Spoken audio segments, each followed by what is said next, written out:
Student, कैसे हैं सभी लोग। तो स्वागत है आपका इसकी मॉस और पैसन की ऑनलाइन क्लासेस में। कल हम लोगों ने कुछ न्यूमेरिकल देखे थे और उसके बेस्ड हम लोगों ने कुछ नए फॉर्मूले वगैरह देखे थे। आज हम लोग कुछ नया देखेंगे।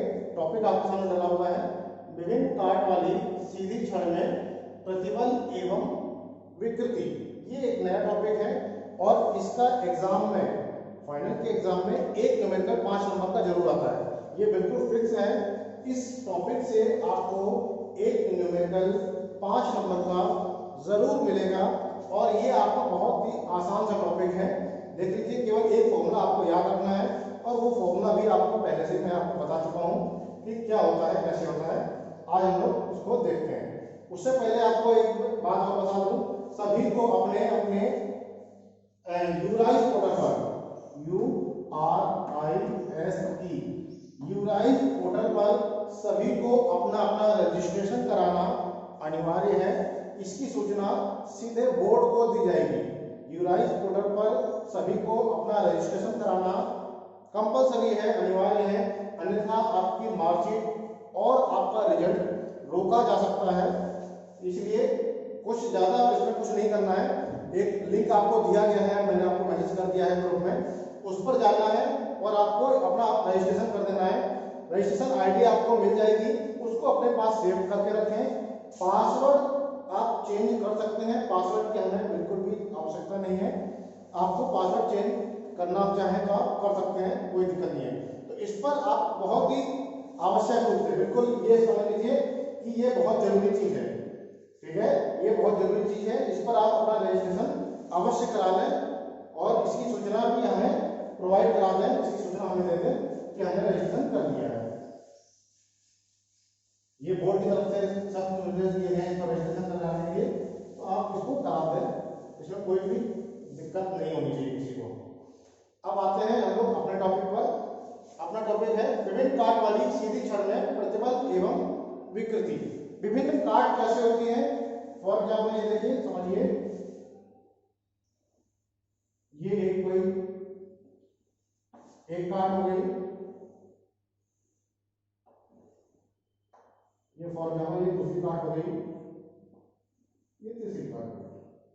ये एक कोई छड़ है, इसकी 3 विभिन्न काट है, 3 काट है। इसका कोई मैंने बल लगा रहा हूं F, कोई बल लगा दिया। इसका व्यास फॉर एग्जाम्पल डायमीटर जो है वो D1 है, इसका डायमीटर D1 है, इसका D2 है, इसका D3 है। इसकी लंबाई फॉर एग्जाम्पल L1 है, इसकी लंबाई L2 है और इसकी लंबाई L3 है। ये ब्लॉक 1, ब्लॉक 2 और ब्लॉक 3, 3 काट है। ये एक ही छड़ है, इस छड़ की 3 काट अलग अलग हैं। ये D1 हो गया, D2 हो गया, D3 हो गया, L1 हो गया, L2 हो गया और L3 हो गया। आपको क्या निकालना है, प्रतिबल एवं विकृति। प्रतिबल एवं विकृति। अगर मैं बात करूं प्रतिबल की, प्रतिबल यानी कि स्ट्रेस में आपको निकालना है।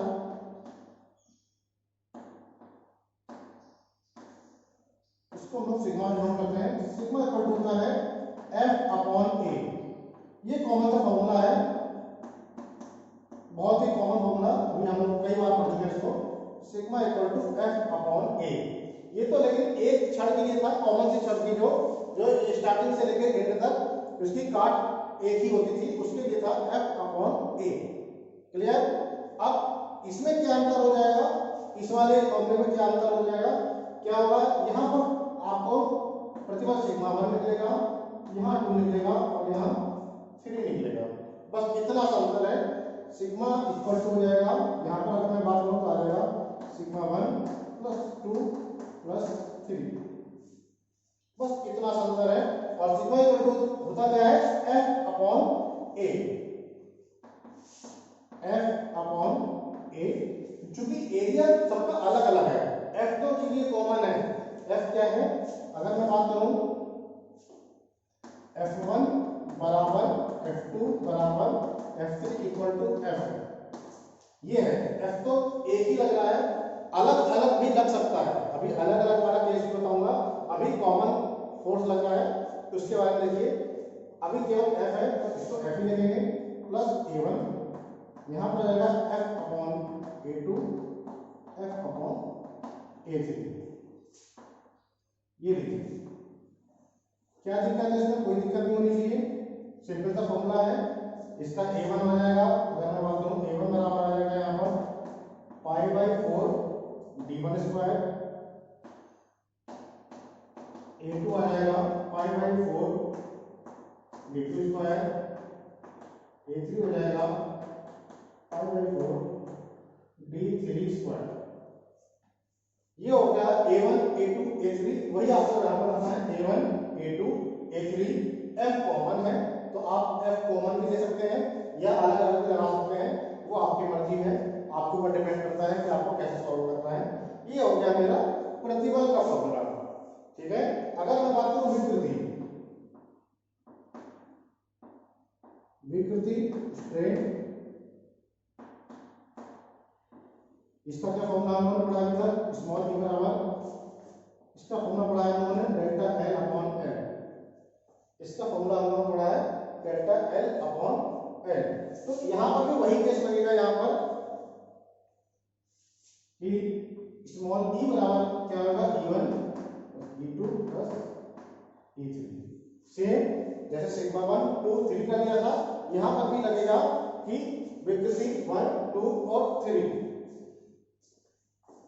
यानी कि E बराबर आएगा delta L1 upon L1 plus delta L2 upon L2 plus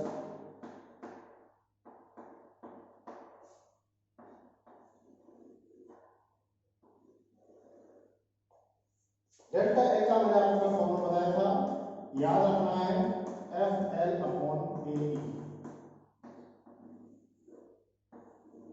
delta L का मैंने आपको एक फॉर्मूला बताया था कल, जो कि बहुत इंपॉर्टेंट है, FL अपॉन AE। यहीं से आपके ये सारे लिख लेंगे, डेल्टा L1 डेल्टा L2 और डेल्टा L3, यहीं से लिख लेंगे। F कॉमन है, L1 L2 L3 हो जाएगा, A1 A2 A3 हो जाएगा। E का मान आपको दिया रहेगा, ये डिपेंड करता है कि ये एक ही धातु की बनी है तो एक E आएगा, अलग अलग धातु की बनी है तो इसका E का मान भी अलग अलग आपको दिया रहेगा, सवाल में गिवन रहेगा। ये जो थी फॉर्मूले वाली बात, अब आते हैं सीधे न्यूमेरिकल पर। ये सारे फॉर्मूले आपको पहले से ही पता है, इसमें कुछ भी मैंने नया नहीं किया है, कुछ भी इसमें एक्स्ट्रा ऐड नहीं किया है, पहले से ही आपको सारे फॉर्मूले पता है। चलिए अब आते हैं क्वेश्चन करते हैं, एक आध क्वेश्चन पे आपको समझ में आ जाएगा कि कैसे है। चलिए देखिए एक क्वेश्चन लिखिए, एक 600 mm लंबी, एक 600 mm लंबी क्वेश्चन नोट कीजिए, एक 600 mm लंबी गोलीय अनुप्रस्थ काट की, गोलीय अनुप्रस्थ काट की, गोलीय अनुप्रस्थ काट की कॉपर की रॉड, कॉपर की रॉड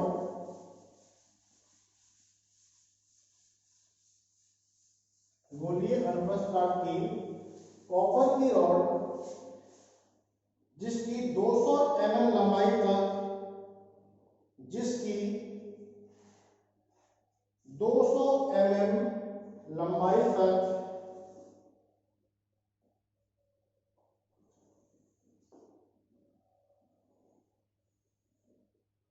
जिसकी 200 mm लंबाई तक व्यास 30 mm, व्यास 30 mm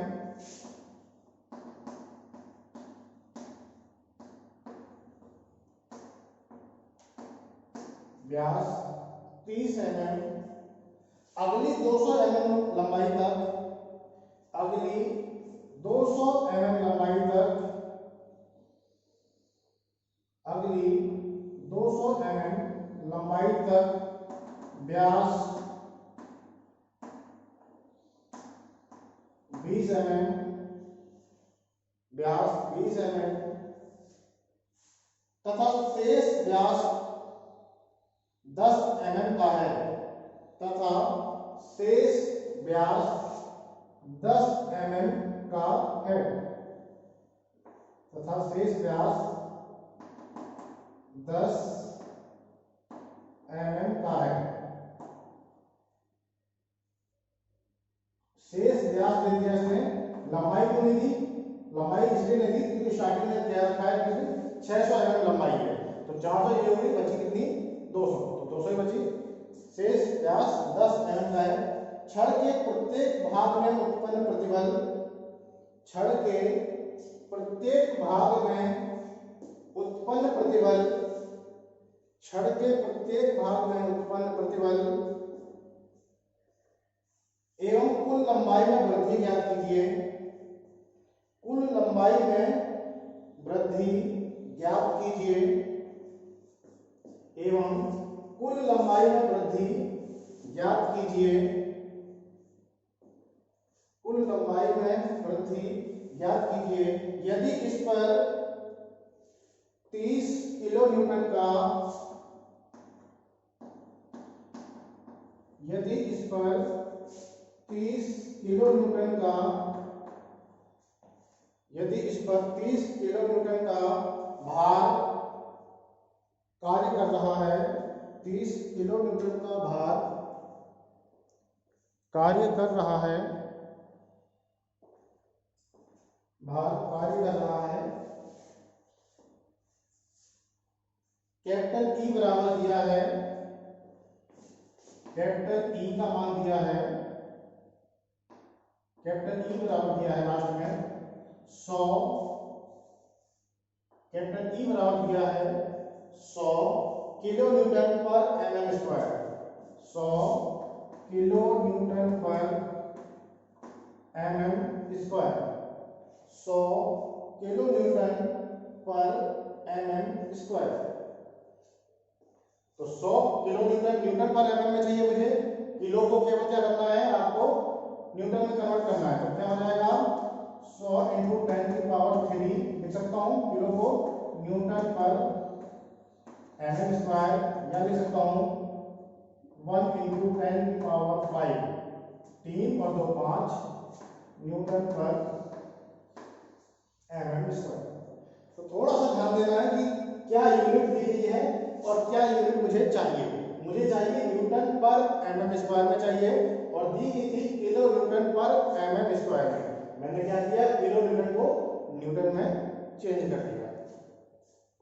अब मैंने आपको क्या पूछा गया है कि प्रत्येक भाग में प्रतिबल, प्रत्येक भाग में प्रतिबल निकालना है कि आपको सिग्मा 1 निकालना है, सिग्मा 2 निकालना है, सिग्मा 3 निकालना है। तो ऐसे ही होगा प्रत्येक भाग में प्रतिबल, यानी कि आपको सिग्मा 1 निकालना है, 2 निकालना है और 3 निकालना है। यहाँ पर आपको A1 निकालना है, यहाँ से A2 निकालना है, यहाँ से आपको A3 निकालना है। क्या होगा, F अपॉन A1, यहाँ हो जाएगा F upon A2, F upon A3, यही होगा भाई। F तो कॉमन है 30 किलो न्यूटन, किलो न्यूटन को क्या करेंगे, न्यूटन में कन्वर्ट करेंगे, तो क्या हो जाएगा 30 इंटू 10 की पावर 3 न्यूटन, 30 इंटू 10 की पावर 3 न्यूटन, 30 इंटू 10 की पावर 3 न्यूटन हो जाएगा। A1 क्या आएगा,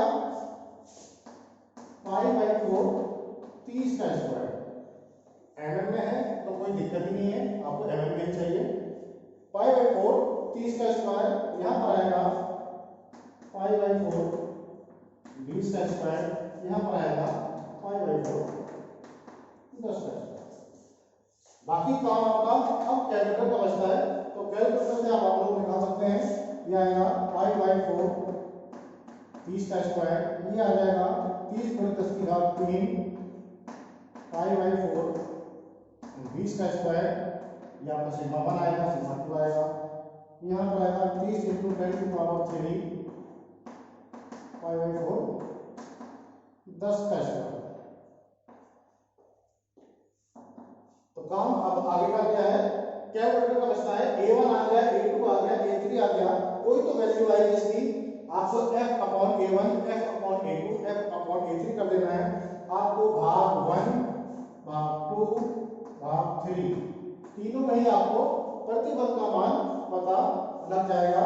मैं आंसर नोट कर दे रहा हूं, आंसर नोट कर दे रहा हूं 42.44, इसका a1 का मान आ रहा है 706.86, इसका आ रहा है 706.86, a1 का मान आ रहा है mm स्क्वायर हो जाएगा,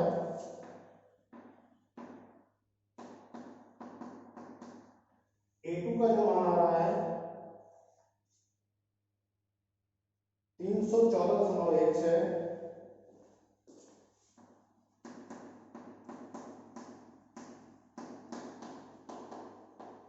लास्ट में a3 बचा है, a3 का मान आ रहा है 78.54।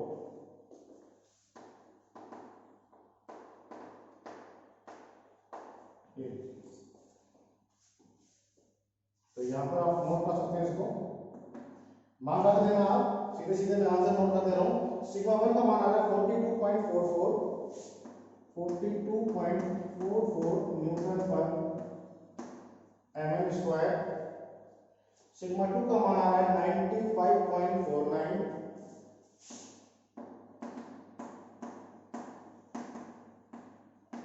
95.49, और सिग्मा 3 का मान आ रहा है 381.97, 381.97। ये कुछ ज्यादा डिफरेंस नहीं हो क्या?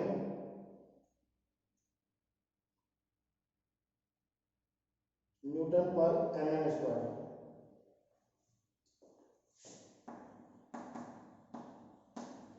आप इसको क्रॉस चेक कर लेना, ये तीनों ही आंसर आप क्रॉस चेक कर लेना। मैंने कोई भी सॉल्व नहीं किया है, सीधे सीधे जो बुक में दिया था और बुक से उठा के दे दिया है, हो सकता है गलत हो। आप आंख बंद कर कर किसी भी बुक पर भरोसा नहीं कर सकते, आपको अपने कैलकुलेटर पर भरोसा होना चाहिए, जो आप कैलकुलेटर से सॉल्व कर रहे हैं उस पर आपको भरोसा होना चाहिए कि वो सही मान निकालेगा।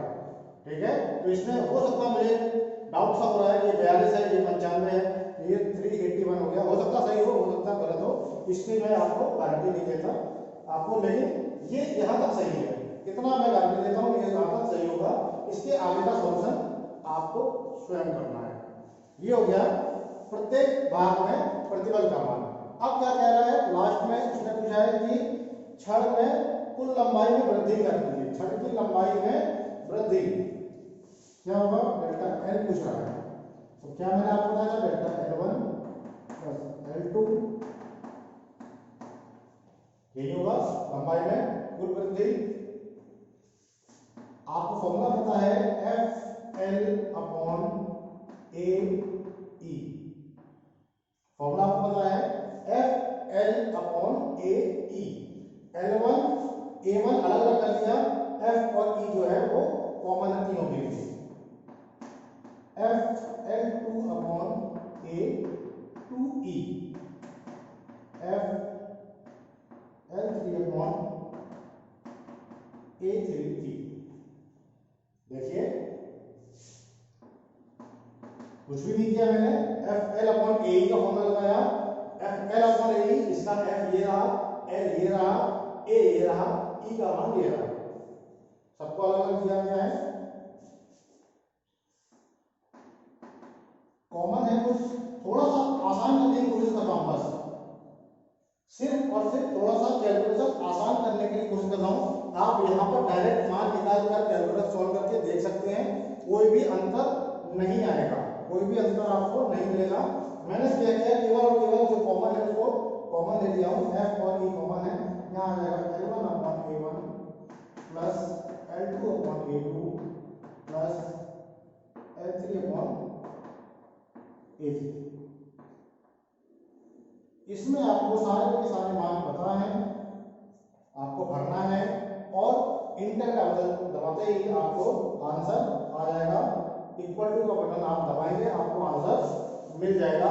आपको ए का मान पता है, ए ये F है, ए नहीं एफ था ना, F F upon you, delta L बराबर आ गया, एफ का मान है 30 × 10⁻³ और ई का मान है 1 × 10⁵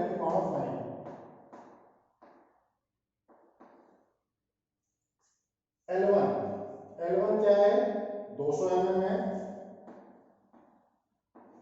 A1 का मान है 706.86 plus L2 upon A2, L2 का मान है 200 अगेन, A2 का मान है 314.16 प्लस L3 का मान कितना है 200 है, A3 का मान है 78.54।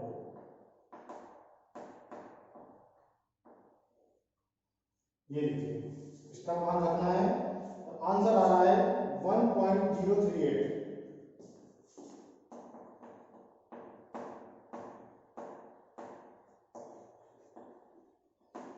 बताइए कितना आपको सरल लगा, क्या आपको कठिन लगा, क्या कोई दिक्कत आई, क्या कोई परेशानी आई? क्या कहीं से कोई दिक्कत नहीं, आपको केवल एक रॉड की जगह बस 3 रॉड को जोड़ दिया है आपस में।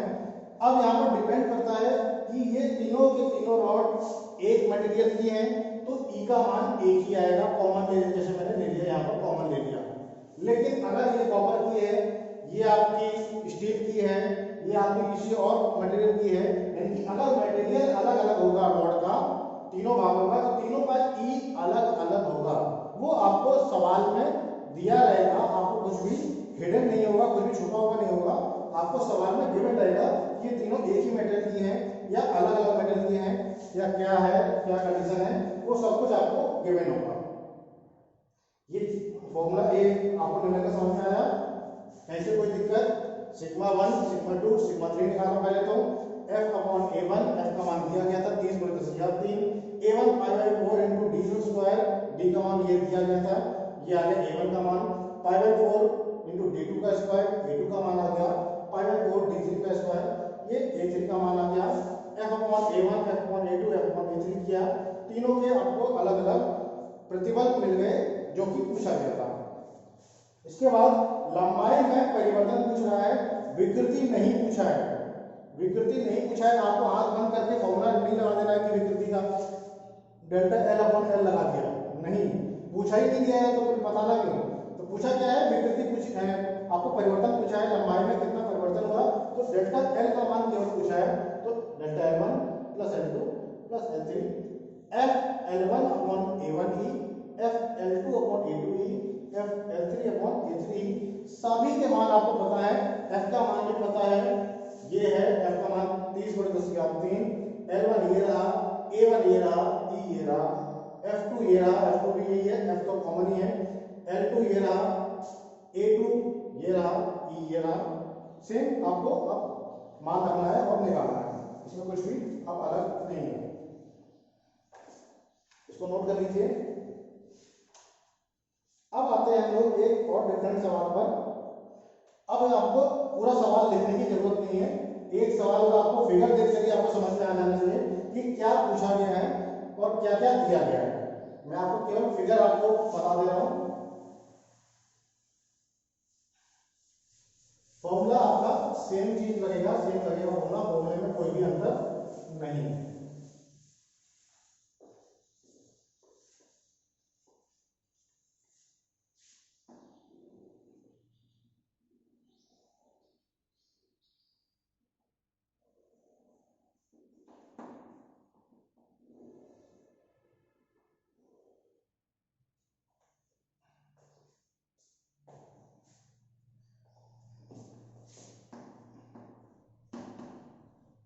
ये 100 किलोन्यूटन है इधर की तरफ, फिर 60 किलोन्यूटन इधर है,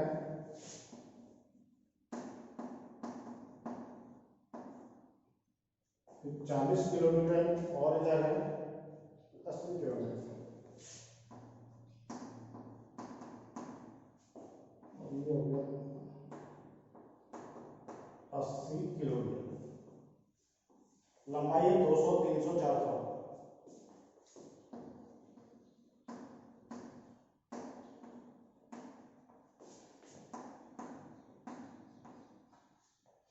इस सवाल में और पहले वाले सवाल में अंतर क्या है कि वहां पर एक f जो है वो 30/10³ वो कॉमन था, और यहाँ पर f जो है वो अलग अलग है। इसके लिए f अलग है, इसके लिए अलग है, इसके लिए अलग है, बस इतना ही अंतर आया है और कोई भी अंतर नहीं है। सवाल है, सवाल भी पढ़ लीजिए, सवाल भी नोट कर लीजिए अगर नोट करना है तो। एक इस्पात की छड़ पर एक इस्पात की छड़ पर चित्र के अनुसार भार कार्य कर रहे हैं, चित्र के अनुसार भार कार्य कर रहे हैं। फिगर आपको बनकर आएगा, इसमें कोई दिक्कत नहीं है, फिगर में आपको कुछ भी सोचना नहीं है, वो एग्जाम में बनकर आएगा। फिगर आपको नहीं बनाना है। चित्र के अनुसार काम कर रहे हैं, चित्र के अनुसार काम कर रहे हैं। यदि छड़ के लिए यंग मापांक यदि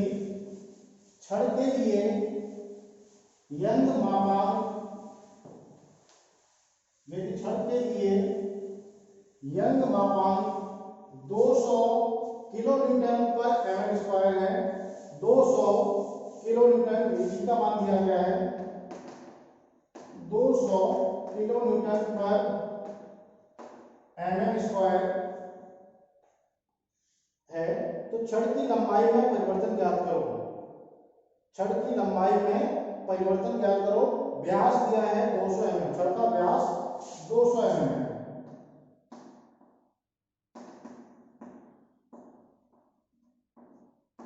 छड़ का व्यास 200 mm। अब यहाँ पर देखिए छड़ का जो व्यास है वो यहाँ से लेके यहाँ तक 200 mm है, यानी कि आपको A1 A2 A3 ये आपको कॉमन रहेगा A1 बराबर A2 बराबर A3। अब एरिया तीनों का कॉमन है, इक्वल टू A बराबर π/4 × 200²।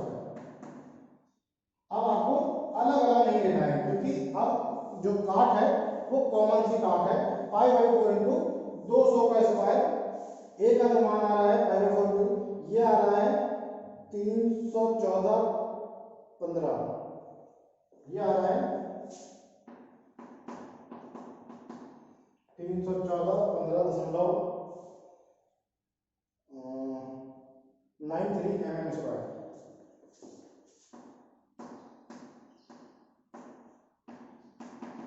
इसको आप लोग सॉल्व कर लिया करो, जरूरी नहीं है जो मैं बता रहा हूँ वही बन सकते हैं, भाई गलतियां हो जाती हैं, किताब में भी गलत हो सकता है, मुझसे भी गलत हो सकता है। आप इसको कैलकुलेटर में चेक कर लेना, हो सकता है आपको कुछ अलग आ जाए, ठीक है। तो इसको आप बिल्कुल ये आंख बंद करके आप भरोसा नहीं करना है कि जो लिखा है वो सही होगा। आपको अपने थोड़ा सा दिमाग लगाना है कि हाँ अगर ये सही है, इतना मैं गारंटी देता हूँ कि π/4 × d² इतना सही है।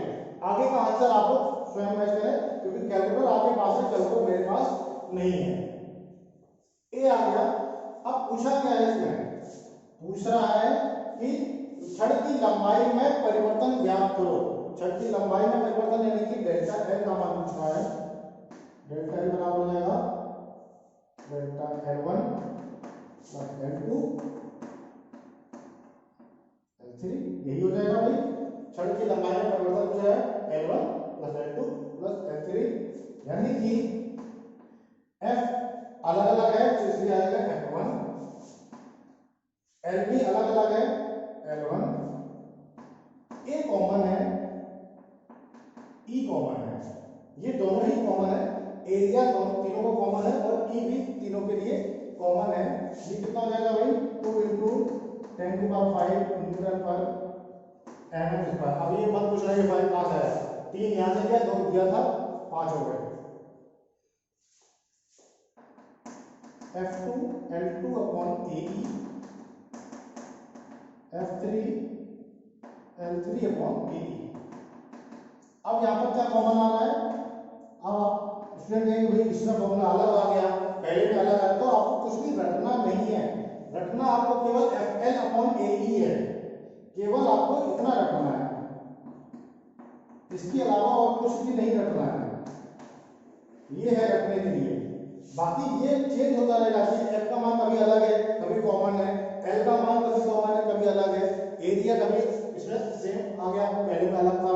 तो ये चारों चीजें आपकी बदल सकती हैं, ये आपको एक साथ मिलेगी, कॉमन मिलेगी, तो फिर फायदे क्या हुआ, जॉइंट काटना। जॉइंट काटने आपको अलग अलग ही मिलेगी, अलग अलग ही मिलेगा। एफ का मान भी अलग मिल सकता है, एल का मान भी अलग मिलेगा, सब मान अलग मिलेंगे। अब यहाँ पर क्या कॉमन आ रहा है, 1 ए ई कॉमन आ रहा है, F1 L1 F2 L2, ये देखिए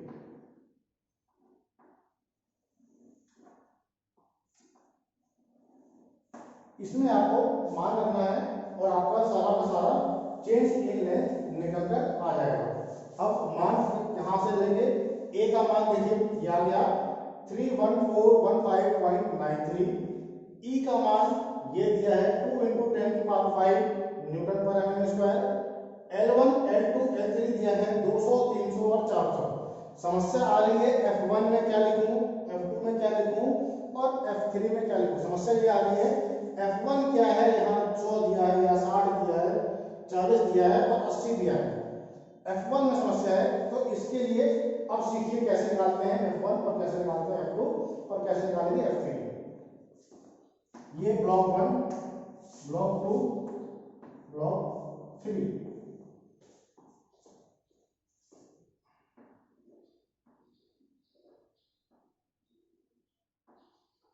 ये देखिए मैं ब्लॉक 1 बना रहा हूँ, डायमीटर से मुझे कोई लेना देना नहीं है, डायमीटर का काम यहाँ पर था वो खत्म हो गया। ब्लॉक 1 करना क्या है, मुझे इस ब्लॉक 1 का free body diagram FBD diagram बनाना है। एफबीडी कैसे बनेगा, देखिए 100 किलोन्यूटन इधर लग रहा है, ठीक है। अब इधर के सारे एक साथ जोड़ दो, सारे एक साथ जोड़ दो। कैसे जोड़ेंगे, देखिए 60 किलोमीटर उधर भी जा रहा है, 40 किलोमीटर भी उधर की तरफ जा रहा है और 80 किलोमीटर इधर आ रहा है, ऐसा हो रहा है। देखिए ब्लॉक 1 जो है वो 100 केवल इधर लग रहा था, इधर जा रहा है 60 40 और 80। इन तीनों का परिणामी रिजल्टेंट कितना आएगा, ये देखिए कितना आएगा 40, ये हो गया 100 इधर की तरफ आया और उसमें से 80 माइनस हो गया, 100 इधर की तरफ गया, 80 माइनस हो गया, ये आ गया 20 किलो न्यूटन। ये इसका रिजल्टेंट आ रहा है, कुछ गड़बड़ है, 100 ही आना चाहिए, कुछ यहाँ पर दिक्कत है। मैं देखता हूँ क्या है, यहाँ और यहाँ दोनों तरफ आपस में बराबर आना चाहिए। यदि आपका ये ऐसा सवाल है तो इक्वल ही आना चाहिए, अलग अलग नहीं आ सकता। देखता हूँ क्या है, हाँ गलती समझ में आ गई है। गलती ये है कि 60 की डायरेक्शन इधर इस तरफ है, 60 की डायरेक्शन ऐसे है, ये गलती थी, ये गलती मैंने कहा ना इधर 100 आ रहा है तो इधर भी 100 ही आना चाहिए, यदि 100 आ रहा है तो ही सही है।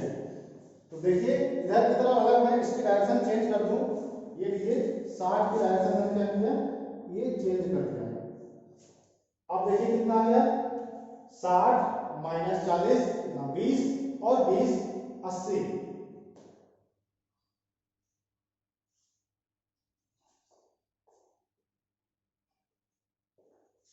इसकी भी डायरेक्शन आपको इधर बताते हैं, ये डायरेक्शन थोड़ी सी गलत कर दी थी। ये ऐसा सवाल है, ये बिल्कुल सही है। अब देखिए क्या आ रहा है, यहाँ पर 80 इधर की तरफ आ रहा है, कितना आ रहा है 60 माइनस 40 प्लस 80, 20 और 80 100 किलोमीटर, 100 किलोमीटर। अब यहाँ पर देखिए ये ब्लॉक एक्चुअल में कुछ ऐसा बन गया, एक्चुअल में ये कुछ ऐसा सवाल बन गया, ये देखिए 100 किलोमीटर, 100 किलोमीटर ये है ब्लॉक पर, ये कुछ ऐसा सवाल बन गया। यहाँ पर जो बल लग रहा है, बल यहाँ पर कैसा बल लग रहा है, तनाव बल नहीं लग रहा है, यहाँ पर बल लग रहा है संपीड़न। यहाँ पर देखिए तनाव क्या होता है कि जब ये एरो जो है बाहर की तरफ लगे हों तभी क्या आता है, वो तनाव बल। अभी यहाँ पर तनाव बल नहीं लग रहा है, तनाव बल नहीं होता तो बाहर की तरफ एरो होते, अंदर की तरफ आ रहा है, यानी संपीड़न बल लग रहा है। संपीड़न बल में क्या करेंगे हम लोग, F का मान जो रखेंगे F1 जो रखेंगे, F1 इक्वल रखेंगे -100 किलो न्यूटन। आप प्लस में भी रख सकते हैं, ऐसा कुछ नहीं है कि मैंने माइनस रखा है, आप प्लस में भी रख सकते हैं, लेकिन ब्रैकेट में आपको लिखना पड़ेगा संपीड़न, ब्रैकेट में आपको अलग से संपीड़न लिखना पड़ेगा। आप माइनस लगा दीजिए तो आपको लिखने की आवश्यकता नहीं है। तो क्योंकि बल जो होता है कभी माइनस में हो ही नहीं सकता, बल तो प्लस में ही रहेगा, डिपेंड करता है कि वो तनाव है या संपीड़न है। ये हो गया 100 किलोमीटर यानी कि -100 × 10⁻³ न्यूटन। ये देखिए आ गया F1 न्यूटन में आ गया 100 × 10⁻³ न्यूटन। ये हो गया मेरा ब्लॉक 1, सॉल्व हो गया ब्लॉक 1। F का मान आ गया 100 × 10⁻³ न्यूटन। ऐसे ही हम लोग सॉल्व करेंगे ब्लॉक 2 को। वो एरो की डायरेक्शन गलत हो गई थी, इसलिए आपको थोड़ी सी समस्या आ गई, कोई दिक्कत नहीं, मुझे बहुत गलतियां हो जाती हैं। ब्लॉक 2 देखिए कैसे होता है। अब बात करते हैं ब्लॉक 2 की। ब्लॉक 2 में क्या करेंगे, इधर के फोर्स एक तरफ और इधर के फोर्स एक तरफ, बीच में से आप अगर कर दें ऐसा तो दोनों की तरफ के फोर्स आपको अलग अलग काउंट करने हैं। देखिए क्या हो रहा है यहाँ पर 100 किलोमीटर इधर और 60 किलोमीटर इधर। ब्लॉक 2 के इस वाली दीवार के पार सारे फोर्स एक तरफ और उधर के सारे एक तरफ, यानी कि 40 किलोमीटर उधर की तरफ लग रहा है और 80 किलोमीटर जा रहा है अंदर की ओर। ये देखिए इन दोनों का अगर मैं रिजल्टेंट निकालना चाहूँ, देखते हैं कि अंदर की तरफ आ रहा है फोर्स या बाहर की तरफ आ रहा है। ये देखिए 100 अंदर 60 बाहर, तो क्या बचा 40 अंदर की तरफ बचा गया। 100 अंदर की तरफ जा रहा था, केवल 40 माइनस हुआ तो क्या हुआ 60 बाहर माइनस हुआ तो 40 जो है अंदर की साइड जा रहा है। यहाँ पर देखते हैं 80 अंदर 40 बाहर 40 किलोमीटर। यहाँ पर भी इन दोनों का जो परिणामी आ रहा है, रिजल्टेंट आ रहा है वो 40 ही आ रहा है। 80 - 40 = 40। अब यह देखिए 40 और 40 दोनों मिल गए। अब ये ब्लॉक नंबर 2 कैसा दिख रहा है, मेरा कुछ ऐसा दिख रहा है। ब्लॉक नंबर 2 कुछ ऐसा दिख रहा है, 40 किलोमीटर इधर भी जा रहा है 40 किलोमीटर। तो F2 का जो मान आ गया,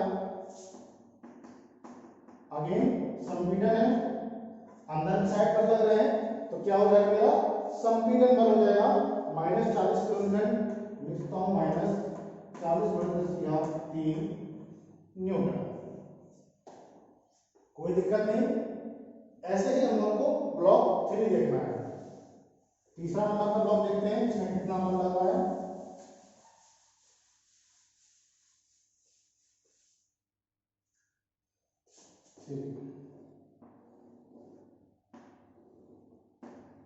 तीसरे ब्लॉक में क्या आ रहा है, ये देखिए इधर की तरफ तो केवल है 80 किलोमीटर, बाकी सारे ये एक तरफ।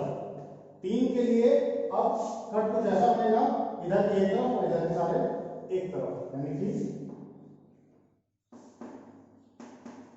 100 किलोमीटर ये बाहर की तरफ आ रहा है, 60 किलोमीटर और ये अंदर की तरफ आ रहा है 40 किलोमीटर।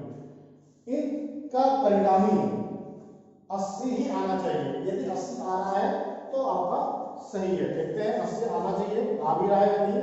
तो क्या हो जाएगा 100 - 60 40 और 40 80, ये 80 ही आ रहा है, ये 80 किलोमीटर ही आ रहा है। यानी ब्लॉक 3 जो ऐसा बन रहा है ये भी मेरा संपीड़न बल ही कर रहा है, ये भी मेरा संपीड़न बल ही लग रहा है। अंदर की तरफ आ रहे हैं फोर्स,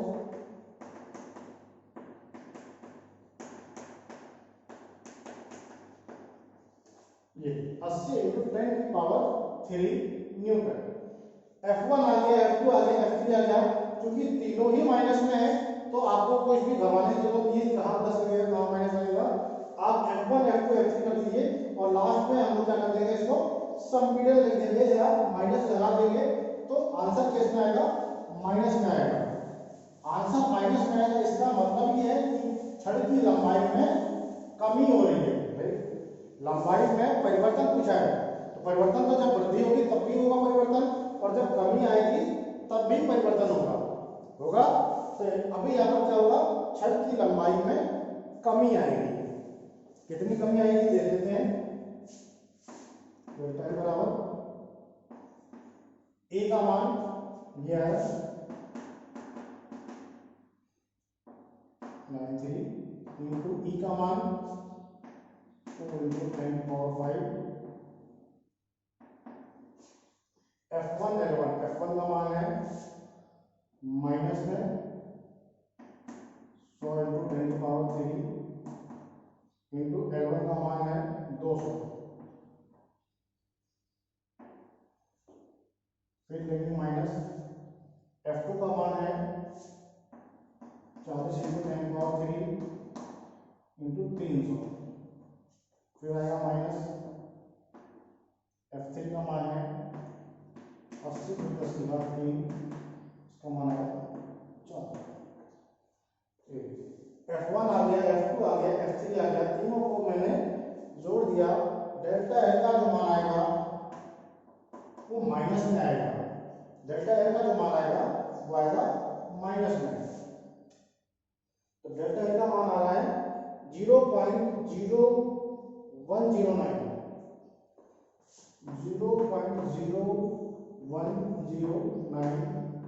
एम।